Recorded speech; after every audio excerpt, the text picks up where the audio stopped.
നല്ല പ്രതിരോധ ശക്തിൻ്റെ വളർച്ചയുണ്ട്, നല്ല രീതിയിൽ വിളവ് തരുന്നുണ്ട്. അപ്പം ഇത് കൃഷി ചെയ്യാൻ ഏത് മണ്ണിലും പറ്റും. ഈ കവുങ്ങിന് തെങ്ങ് പനവർഗ്ഗത്തിൽപ്പെട്ടതാണ്. അപ്പോൾ അത് എന്ന് വെച്ചാൽ അത് വേരുകൾ എല്ലാ ഭാഗത്തേയും ഒരേപോലെ ആയിരിക്കും, അതിന് തായ് വേരില്ല. അപ്പം നമ്മൾ മണ്ണ് വീഴുന്നതനുസരിച്ച് പുതിയ പുതിയ വേരുകൾ വന്നുകൊണ്ടിരിക്കും. മാത്രമല്ല ആഴത്തിൽ കുഴിയെടുത്തു കഴിഞ്ഞാൽ തണുപ്പ് എപ്പോഴും കുഴിയിലുണ്ടാവും. അപ്പം നല്ല ഈ ഉൽപ്പാദനക്ഷമത വന്നു കഴിഞ്ഞാൽ ഒരു കവുങ്ങിൻ്റെ മുകളിൽ ശരാശരി 5 കിലോ കൊട്ടടക്കയൊക്കെ ലഭിക്കും. അപ്പോൾ അത് പിന്നത്തെ നമ്മൾ വരും ഈ കൂടുതലും കുറവും വരുന്നതെന്ന് വെച്ചാൽ നമ്മുടെ പരിചരണം പോലെയാണ്. ഇപ്പം നമ്മൾ ശതമംഗല നമ്മുടെ നഴ്സറി ലഭ്യമാണ്. നമ്മൾ ശതമംഗലക്ക് നമ്മുടെ നഴ്സറി ഈടാക്കുന്നത് 40 രൂപയാണ്. പ്രിയ കർഷക സുഹൃത്തുക്കളെ, നമ്മുടെ ചാനലിലേക്ക് സ്വാഗതം. ഇന്ന് ഞാൻ നിങ്ങളുമായിട്ട് ഷെയർ ചെയ്യാൻ പോകുന്നത് ഇന്ന് കേരളത്തിലും കർണാടകത്തിലും ഏറ്റവും പ്രചാരമുള്ള ഒരു കവുങ്ങിനത്തെ പറ്റിയാണ്. അത് CPCR വികസിപ്പിച്ചെടുത്ത ശതമംഗല എന്ന ഇനം കവുങ്ങിനെ പറ്റിയാണ് ഇന്ന് ഞാൻ പങ്കുവയ്ക്കുന്നത്. അതിൻ്റെ കൂടുതൽ കാര്യങ്ങൾ, അതിൻ്റെ ഏത് കാലാവസ്ഥയ്ക്ക് യോജിച്ചതാണ്, ഭൂപ്രകൃതിക്ക്, അതിൻ്റെ പ്രതിരോധ ശക്തി, അങ്ങനെയുള്ള കാര്യങ്ങളാണ് നമ്മൾ താഴെ കാണുന്ന വീഡിയോയിൽ നിങ്ങളോട് ഞാൻ പങ്കുവയ്ക്കാൻ പോകുന്നത്. ഇതിൻ്റെ ഉത്ഭവത്തെപ്പറ്റി പറയുമ്പോൾ, ഇത് CPCRയുടെ 100ാം ജന്മദിനം പ്രമാണിച്ച് അവർ വികസിപ്പിച്ചെടുത്ത് പുറത്ത് കൊണ്ടുവന്ന ഒരു ഇനമാണ്. അപ്പോൾ 100 വർഷം അവരായപ്പോൾ സമയത്ത് അവർ പുറത്തുവിട്ട ഒരു പുതിയ ഇനം കവുങ്ങ് ഇനമാണ്. അതിനെ എപ്പോഴും ഓർക്കുക, അതാണ് ശതമംഗല എന്നുള്ള ആ പേര് വരാനും കാരണം. അപ്പോൾ ശതം എന്ന് പറഞ്ഞാൽ 100, അത് ഇതിനെപ്പറ്റി നമുക്ക് ആ പേരിനോടനുബന്ധിച്ച് വരുന്നതാണ്. അപ്പം ശതമംഗല എന്ന ഇനം ഉത്ഭവം ഗുജറാത്തിലാണെന്ന് പറയപ്പെടുന്നത്. ഇത് കണ്ടുപിടിച്ചെങ്കിലും അതിൻ്റെ ഉത്ഭവം ഗുജറാത്തിലാണ്. അപ്പോൾ ഇത് മികച്ച വിളവും പ്രതിരോധ ശക്തിയും നല്ല കായ്ഫലമുള്ള ഒരു ഇനമാണ്. അപ്പോൾ നമുക്കിപ്പം റിസൾട്ട് കിട്ടിക്കൊണ്ടിരിക്കുന്നുണ്ട്. ഇത് 2016 ഈ ഇനം പുറത്ത് വന്നിരിക്കുന്നത്. ഇപ്പം ധാരാളം ആൾക്കാർ കൃഷി ചെയ്യുന്നുണ്ട്. അത് കൃഷി ചെയ്ത് അവരുടെ അനുഭവങ്ങളാണ്. നമ്മളിപ്പോൾ ഏത് ഇനം വന്നു കഴിഞ്ഞാലും നമ്മൾ കൃഷി ചെയ്ത് അത് അനുഭവത്തിലെത്തിക്കഴിഞ്ഞിട്ട് നമ്മൾ ഉൽപ്പാദനത്തിലെത്തി നമുക്ക് വാണിജ്യപരമായിട്ട് നമുക്ക് ലാഭകരമാണെങ്കിൽ മാത്രമേ അത് ജനങ്ങൾ ഉൾക്കൊള്ളുകയും അത് കൂടുതൽ പ്രചാരം നേടുകയും കൂടുതൽ കൃഷി ചെയ്യുകയും ചെയ്യുള്ളൂ. നല്ല പ്രതിരോധ ശക്തിൻ്റെ വളർച്ചയുണ്ട്, നല്ല രീതിയിൽ വിളവ് തരുന്നുണ്ട്. അപ്പം ഇത് കൃഷി ചെയ്യാൻ ഏത് മണ്ണിലും പറ്റും. ഇപ്പോൾ കുറച്ച് കാറ്റൊക്കെ ഉള്ള സ്ഥലമാണെങ്കിലും അത് കൃഷി ചെയ്യാൻ പറ്റുന്നതാണ്. ഇപ്പോൾ കാറ്റൊക്കെ കൂടുതലടിക്കുന്ന സ്ഥലമാണെങ്കിൽ നമ്മൾ സാധാരണ ചെയ്യാറുള്ളത് പോലെ ബൗണ്ടറിയിലൊക്കെ പ്ലാവൊക്കെ വെച്ച് പിടിപ്പിക്കുന്നത് വളരെ അത്യുത്തമമാണ്. കാരണം ഒരു പരിധിവരെ കാറ്റിനെ പ്രതിരോധിക്കാൻ പറ്റും.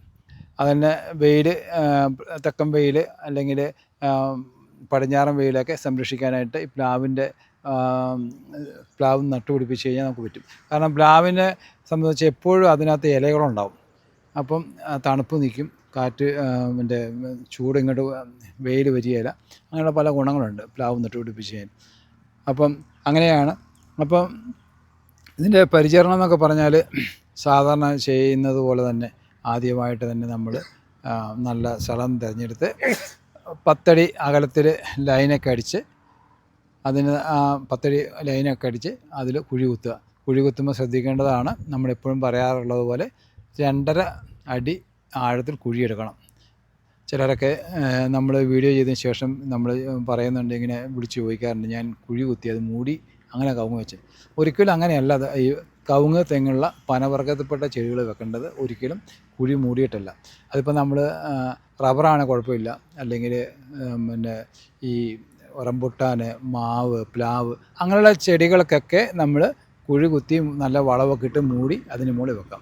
കാരണം അതിന് തായ് വേര് താഴോട്ട് താങ്ങി നിർത്തുന്നു, പറ്റുവേര് കുറച്ചേ ഉള്ളൂ വളം വലിക്കുന്നത്. ഈ കവുങ്ങിന് തെങ്ങ് പനവർഗ്ഗത്തിൽപ്പെട്ടതാണ്. അപ്പോൾ അത് എന്ന് വെച്ചാൽ അത് വേരുകൾ എല്ലാ ഭാഗത്തേയും ഒരേപോലെ ആയിരിക്കും, അതിന് തായ് വേരില്ല. അപ്പം നമ്മൾ മണ്ണ് വീഴുന്നതനുസരിച്ച് പുതിയ പുതിയ വേരുകൾ വന്നുകൊണ്ടിരിക്കും. മാത്രമല്ല ആഴത്തിൽ കുഴിയെടുത്തു കഴിഞ്ഞാൽ തണുപ്പ് എപ്പോഴും കുഴിയിലുണ്ടാവും, ചൂട് കുറവായിരിക്കും. അപ്പം മണ്ണ് വീഴുന്നതനുസരിച്ച് വളർച്ച കൂടുതൽ കിട്ടും. ഒരിക്കലും അതിൻ്റെ വേര് മേലെ വരികയില്ല. അപ്പം പല തോട്ടങ്ങളും നമ്മൾ ശ്രദ്ധിച്ചാൽ കാണാം, നമ്മൾ മേലെ കുഴി അധികം എടുക്കാതെ വെച്ചിട്ട് ഒരു 10 വർഷമൊക്കെ കഴിയുമ്പോഴത്തേക്കും മേലെ വേര് ഇങ്ങനെ തന്നെ നിൽക്കുന്നുണ്ടാവും. അപ്പം നമ്മൾ ആഴത്തെ കുഴി എടുത്ത് വെച്ച് കഴിഞ്ഞാൽ ഒരിക്കലും അങ്ങനെ വരത്തില്ല. അത് കുറേശ്ശെ നമ്മൾ വളമൊക്കെ ഇട്ട് കൂടുന്ന കുറേശ്ശെ മൂടുക. അപ്പം എൻ്റെ തന്നെ കവുങ്ങ് ഒരു 37 വർഷമായ കവുങ്ങുണ്ട്. ഇപ്പോഴും കുഴിയിൽ ഒരു അരയടി കുഴിയിലുണ്ട്. ഒരു കാരണവശാലും അതിൻ്റെ വേര് പുറത്ത് വന്നിട്ടില്ല ഇതുവരെ ഒരു കവുങ്ങിൻ്റെ. അപ്പോൾ നമ്മൾ ആദ്യമായിട്ട് അങ്ങനെ ചെയ്തുകൊണ്ടാണ്. നമുക്ക് ആദ്യം കുറച്ച് മുതൽ മുടക്ക് കൂടുതലുണ്ടാവും, പക്ഷേ അത് ദീർഘകാലം നിങ്ങൾക്ക് ഗുണം കിട്ടുന്നത് ഇപ്പോഴും ആഴത്തിൽ വെക്കുന്നതാണ്. അപ്പം നമ്മൾ ഇത് കുഴിയൊക്കെ എടുത്ത് നമ്മൾ കവുങ്ങ് വെച്ച് കുമ്മായം ആദ്യം കുറച്ച് 1 കിലോ കുമ്മായം കുഴിയിൽ തൂളുന്നത് നല്ലതാണ്. കുമ്മായം തൂളിക്കഴിഞ്ഞാൽ 10 ദിവസം നമ്മൾ വെയിറ്റ് ചെയ്തതിന് ശേഷം മാത്രമേ നമ്മൾ രണ്ടാമത് അടയ്ക്ക തൈ വെക്കാൻ പാടുള്ളൂ.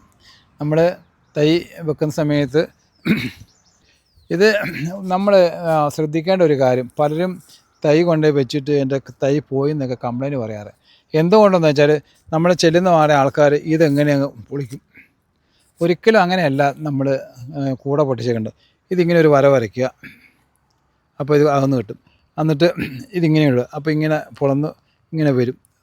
ഇങ്ങനെ വലിച്ച് ഇങ്ങനെ വെച്ച് കുഴിയിൽ ഇറക്കി വെച്ചിട്ട് ഇങ്ങനെ വലിച്ച് ഊരി കഴിയുമ്പം ആ തൈ ഇങ്ങനെ തന്നെ പോയിരിക്കും. അപ്പം അങ്ങനെ തൈ വെച്ച് കഴിഞ്ഞാൽ അതിന് ചുറ്റും വളവും ഒക്കെ ഇട്ട് നല്ല എല്ലുപൊടി, വേപ്പും പിണ്ണാക്ക്, പിന്നെ ചാണകപ്പൊടിയൊക്കെ ഇട്ട് നല്ല സെറ്റാക്കിയിട്ട് ചവിട്ടി ഉറപ്പിക്കണം. നല്ലവണ്ണം ചവിട്ടി ഉറപ്പിക്കണം, വെള്ളം ഇറങ്ങി ഇരിക്കാൻ വേണ്ടി. അപ്പോൾ അങ്ങനെ വെച്ചാൽ ഒരു തൈ നഷ്ടപ്പെടുകയില്ല. അത് നഷ്ടപ്പെടുമെന്ന് വെച്ചാൽ നമ്മളിങ്ങനെ പൊട്ടിക്കുക, ഒന്നിങ്ങനെ വെക്കുമ്പോൾ അത് ഉളന്ന് പോകും. ചിലപ്പം പശ ഇല്ലാത്ത മണ്ണൊക്കെ ആണെങ്കിൽ ചിലപ്പോൾ അത് പെട്ടെന്ന് മണ്ണ് പൊട്ടിപ്പോവും. അങ്ങനെയാണെങ്കിൽ പോകാൻ സാധ്യത കൂടുതലാണ്. പക്ഷെ നല്ല മഴയുണ്ടെങ്കിൽ പോകത്തൊന്നുമില്ല. അങ്ങനെയാണിത് വെച്ച് നമ്മൾ തൈ വെറ്റിക്കൊണ്ട് വരാൻ വേണ്ടി. എന്നിട്ട് ചെറിയ തൈയൊക്കെ വെക്കുമ്പോൾ നമ്മൾ പച്ചില, നമ്മൾ ചവറ് അല്ലെങ്കിൽ തോലെന്നൊക്കെ പറയും, അത് കുറച്ച് കൊത്തി അതിൻ്റെ അടിയിൽ ഇട്ട് കൊടുക്കാൻ നല്ലതാണ്. അതെന്തുകൊണ്ടാണെന്ന് വെച്ചാൽ നമ്മൾ തൈ വെച്ച് കഴിയുമ്പോൾ അടിയിൽ പുതിയ മണ്ണാണ്. നല്ല കനത്ത മഴ പെയ്യുമ്പോൾ ആ തുള്ളി തല്ലിയിട്ട് ആ വെള്ളം മണ്ണ് തെറിപ്പിച്ച് ഇലയുടെ അടിയിലൊക്കെ വന്ന് ഇരിക്കാൻ സാധ്യത. അത് ചിലപ്പോൾ അത് ഇല ചെയ്യാനൊക്കെ സാധ്യത കൂടുതലാണ്. അപ്പോൾ നമ്മൾ കുറച്ച് ഇല ഇട്ട് കൊടുക്കുക. പച്ചില കിട്ടുവാണെങ്കിൽ ഏറ്റവും നല്ലത് വളമായി കിട്ടും. അല്ല ഉണക്കലയാണേലും ഇട്ട് നമ്മൾ പരിചരിച്ച് വനം കൊണ്ടാണ്. അപ്പം ശരിയായ രീതിയിൽ പരിചരിച്ച് വരികയാണെങ്കിൽ ഇത് ഒരു 2.5 വർഷം കൊണ്ട് കുലയ്ക്കും. നമ്മൾ 3 വർഷമാണ് പറയുന്നത്. അത് ഇതിൻ്റെയൊക്കെ നമ്മൾ തെങ്ങ് കവുങ്ങൊക്കെ പറയുന്നത് ശരിയായ രീതിയിൽ വളപ്രയോഗവും ജലസേചനവും നടത്തിയാൽ മാത്രമേ ആ കൃത്യസമയത്ത് അത് ഉൽപ്പാദനം തുടങ്ങുകയും നല്ല ഉൽപ്പാദനക്ഷമത കിട്ടുകയും ചെയ്യുള്ളൂ. അപ്പം നമ്മൾ എന്ത് ചെയ്യേണ്ടതെന്ന് വെച്ചാൽ നമ്മൾ ശരിയായ പരിചരണം, ഈ ശതമംഗല നല്ല വെള്ളം വേണ്ട ഒരു ഇനമാണ്. അപ്പം നല്ല വെള്ളവും വളം കൊടുത്തു കഴിഞ്ഞാൽ 2.5 വർഷം ആകുമ്പോഴത്തേക്കും ഇതിന് കുല വരുന്നതായിരിക്കും. കുല വന്നു കഴിഞ്ഞാൽ നമ്മൾ അതിൻ്റേതായ രീതിയിൽ പരിചരണം നടത്തിക്കൊണ്ടിരിക്കണം. അപ്പം നല്ല ഈ ഉൽപ്പാദനക്ഷമത വന്നു കഴിഞ്ഞാൽ ഒരു കവുങ്ങിൻ്റെ മുകളിൽ ശരാശരി 5 കിലോ കൊട്ടടക്കയൊക്കെ ലഭിക്കും.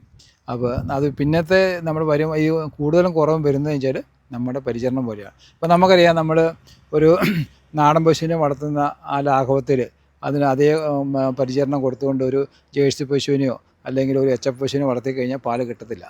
അപ്പോൾ അതുപോലെ തന്നെയാണ് എല്ലാം. നമ്മൾ ഹൈബ്രിഡ് വെറൈറ്റി ആകുമ്പോൾ അതിൻ്റേതായ പരിചരണവും ഉൽപ്പാദനവും കിട്ടണമെങ്കിൽ ചെയ്യണം. അപ്പോൾ അതിൻ്റെയൊക്കെ കവുങ്ങ് കൃഷി ഏറ്റവും കൂടുതൽ ചെയ്യുന്ന ദക്ഷിണ കന്നഡ ജില്ല, ഈ കർണാടക, മംഗളാപുരം, ഇങ്ങനെ ഈ സുള്ളിയ, പിന്നെ വെളുത്തങ്ങാടി ഭാഗത്തൊക്കെ കവുങ്ങ് കൃഷി കൂടുതലും. അവരൊക്കെ ചെയ്യുന്ന ശാസ്ത്രീയമായ രീതിയിലാണ്. അതുപോലെ കുഴിയെടുത്ത് അതുപോലെ ചെയ്യുന്നു.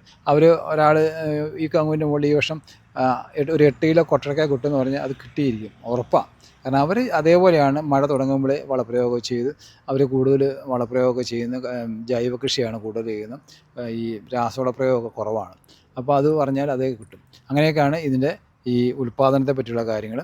നല്ലൊരു മികച്ച ഇനമാണ്. അപ്പം നമുക്ക് താല്പര്യമുള്ളവർക്ക് നമ്മുടെ അടുത്ത് ഇതിൻ്റെ ചെടികൾ ലഭ്യമാണ്. പിന്നെ ഇതിനകത്തെ പറ്റി പറയുന്ന ചിലർ വന്ന് ചോദിക്കും, ചെടിക്ക് വലിപ്പം കുറവാണെന്നുള്ളത്. ഇത് ഞങ്ങൾ 3ാമത്തെ സ്റ്റേജിൽ അടക്കയെടുത്ത് പാകിയതാണ്. അടക്ക നമ്മൾ ഫസ്റ്റിൽ അടക്കയെടുത്ത് പാകി കഴിഞ്ഞാൽ ഒക്ടോബർ നവംബർ ആകുമ്പോഴത്തേക്കും ആദ്യത്തെ ഒക്ടോബറൊക്കെ ലാസ്റ്റ് ആകും. നമ്മൾ ആദ്യത്തെ അടക്കയെടുത്ത് പാകി കഴിഞ്ഞാൽ നല്ല വളർച്ച കിട്ടും, തൈ നല്ല വലിപ്പം ഉണ്ടായിരിക്കും. അതൊരു കാര്യമില്ല. കാരണം ആദ്യത്തെ അടക്ക എടുക്കാൻ പാടില്ല. നമ്മൾ വിത്ത് പാകാൻ എടുക്കുന്നത് 2, 3 ആ കൊലയിൽ അടക്ക എടുക്കുന്നത്. കാരണം ആദ്യത്തെ കൊലയിൽ പിടുത്തം കുറവായിരിക്കും. അത് നമ്മുടെ ഉൽപ്പാദനത്തെ ബാധിക്കാൻ സാധ്യതയുണ്ട്. അതുകൊണ്ട് എപ്പോഴും നമ്മൾ 2ഉം 3ഉം കൊലയിൽ അടക്കയെടുത്തേ പാകാൻ പാടുള്ളൂ. അപ്പം ചിലപ്പോൾ നമ്മൾ പല നഴ്സറികളിൽ കയറി ഇറങ്ങുമ്പം ചിലപ്പം വലിപ്പ വ്യത്യാസം ഉണ്ടാവും. അപ്പം അത് വ്യത്യാസം വരുന്നതിൻ്റെ കാര്യം ഇതൊക്കെയാണ്. അപ്പം അത് തൈ മോശമായിട്ടൊന്നല്ല. അപ്പം ഈ ആൾക്കാർ ചോദിക്കുകയില്ല, നിങ്ങൾ എത്രാമത്തെയാണ് എടുത്ത് അടയ്ക്കാൻ പാകുന്നതെന്ന് ചോദിക്കുക. കാരണം അറിയത്തില്ലാത്തതുകൊണ്ടായിരിക്കാം. അപ്പോൾ അതാണ് നമ്മൾ ഏറ്റവും ശ്രദ്ധിക്കേണ്ട. കുറച്ച് തൈ ചെറുതായാലും അത് വളപ്രയോഗത്തിൽ കൊണ്ടുവരാൻ പറ്റും. അത് വിത്ത് നല്ലതല്ലെങ്കിൽ നമ്മളെടുക്കുന്ന വിത്തിന് ഗുണമേന്മയില്ലെങ്കിൽ അത് നിങ്ങളുടെ ഉൽപ്പാദനത്തെ ബാധിക്കാൻ സാധ്യതയുണ്ട്. അപ്പം തൈയുടെ ചെറുപ്പത്തിലല്ല കാര്യം, അതിൻ്റെ ശേഖരിക്കുന്ന വിത്തിൻ്റെ ഗുണമേന്മയാണ് അത് പ്രധാനപ്പെട്ട കാര്യം. ഇപ്പം ശതമംഗല നമ്മുടെ നഴ്സറി ലഭ്യമാണ്. നമ്മൾ ശതമംഗലക്ക് നമ്മുടെ നഴ്സറി ഈടാക്കുന്നത് 40 രൂപയാണ്.